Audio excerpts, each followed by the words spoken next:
واحذر سحابة من يفيل رأيه وينكر عمله، فإن الصاحب مؤتبر بصاحبه، واسكن الأمصار العظام فإنها جماع المسلمين، واحذر منازل الغفلة والجفاء۔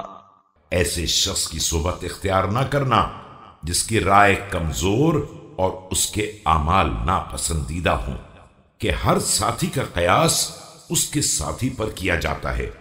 سکونت کے لیے بڑے شہروں کا انتخاب کرو کہ وہاں مسلمانوں کا اجتماع زیادہ ہوتا ہے، اور ان جگہوں سے پرہیز کرو جو غفلت، بے وفائی وقلة الأعوان على طاعة الله، واقصر رأيك على ما يعنيك، وإياك ومقاعد الأسواق فإنها محاضر الشيطان ومعاريض الفتن، وأكثر أن تنظر إلى من فضلت عليه۔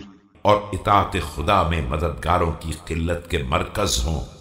اپنی فکر کو صرف کام کی باتوں میں استعمال کرو، اور خبردار بازاری اڈوں پر مت بیٹھنا کہ یہ شیطان کی حاضری کی جگہ اور فتنوں کے مرکز ہیں۔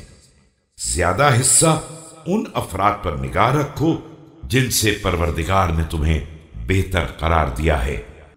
فإن ذلك من أبواب الشكر، ولا تسافر في يوم جمعة حتى تشهد الصلاة إلا فاصلا في سبيل الله أو في أمر تؤذر به، وأطع الله في جميع أمورك۔ کہ یہ بھی شکر خدا کا ایک راستہ ہے، جمعے کے دن نماز پڑھے بغیر سفر نہ کرنا، مگر یہ کہ راہ خدا میں جا رہے ہو یا کسی ایسے کام میں جو تمہارے لیے عذر بن جائے، اور تمام امور میں پروردگار کی اطاعت کرتے رہنا۔